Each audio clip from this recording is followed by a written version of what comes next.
Reading his work, we see that Thucydides has been one who found the reasons for war first among all scholars of international relations. But besides addressing to the question of reasons of war, Thucydides also explored some other important issues which deal directly with the theory of international relations even nowadays. First of all, he addressed the question of morals in international politics. He is explaining and he is addressing and studying the question of morals in international politics by the example of the collision which has happened between Athens and a small island, Melos, which belonged to the led by Sparta Union. Athens invaded Melos back in 416 before Christ and demanded that Melians, the people who lived there, surrender and pay tribute to Athens and join their alliance, or face annihilation. The proud Melians refused, and after a siege, the Athenians captured the city and slaughtered most of the population. The Melian dialogue, the negotiations between the two sides before the battle, which we can find in the book of Thucydides, represents one of the most ancient accounts of the morals and power in international politics. Melian dialogue is a discussion between the delegations of Athens and Melos. People from Athens insist on their right to do what they want and demand that Melos surrenders. People from Melos say that they are not going to fight against Athens. They want to keep a certain neutrality. But Athenians are very, very persistent.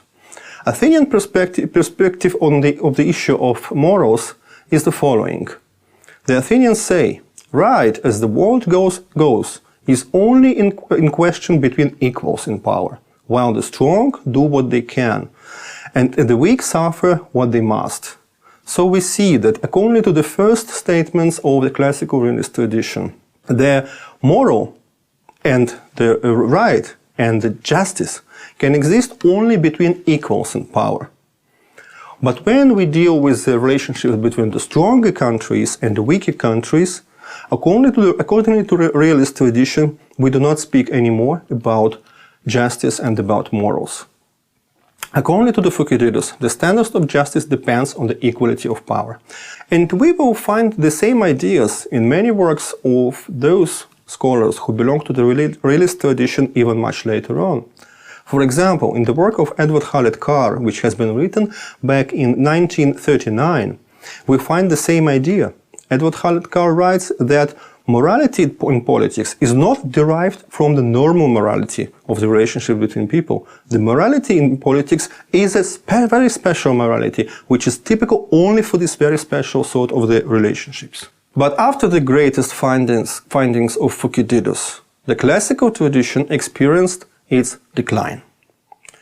The decline has several reasons. First, and the most important reason, was the rise of the Roman Empire, which brought the idea of universal state civilization, Pax Romana.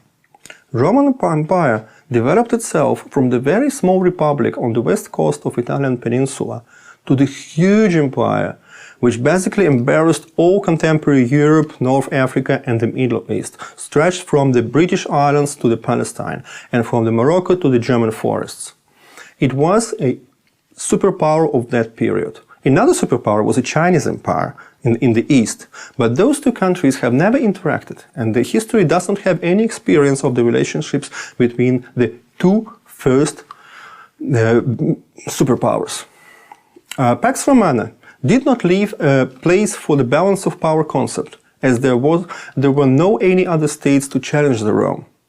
Relationships with barbarians, and the Romans called everybody who surrounded them barbarians, were never considered by the Romans as an interaction of equals.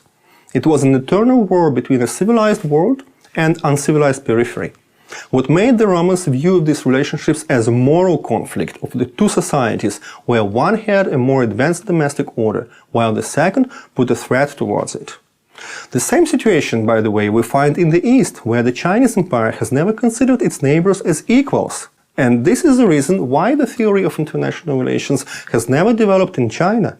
And today our Chinese colleagues need to accept the international relations theory which has been developed in Europe, where the nations for many centuries experienced the relationships between the equals after Roman Empire collapsed. The other reason for the decline of classical tradition was the emergence of Christian universalism. After the Roman Empire collapsed, a new idea came from the Middle East, the idea of Christian religion. It has emerged and dominated in Europe till the 16th, 17th centuries. Christianity suggested a new, idealistic interpretation of history, which hardly correlated with the classic tradition. While Thucydides considered international system as a static system, Christian doctrine viewed history as a permanent transformation from one condition to another. Final destination of the mankind is the end of history, kingdom of heavens. The return of classical tradition appeared only in the end of the 15th, beginning of the 16th century.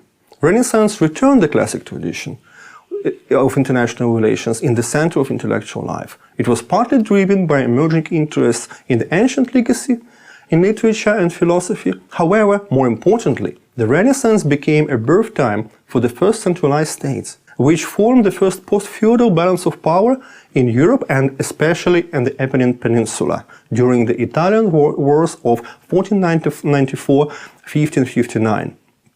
So, exactly in the end of the 15th century and beginning of the 16th century, the first states emerged, and those states started to treat each other as equals. And that's why they needed again the ideas about how to treat each other.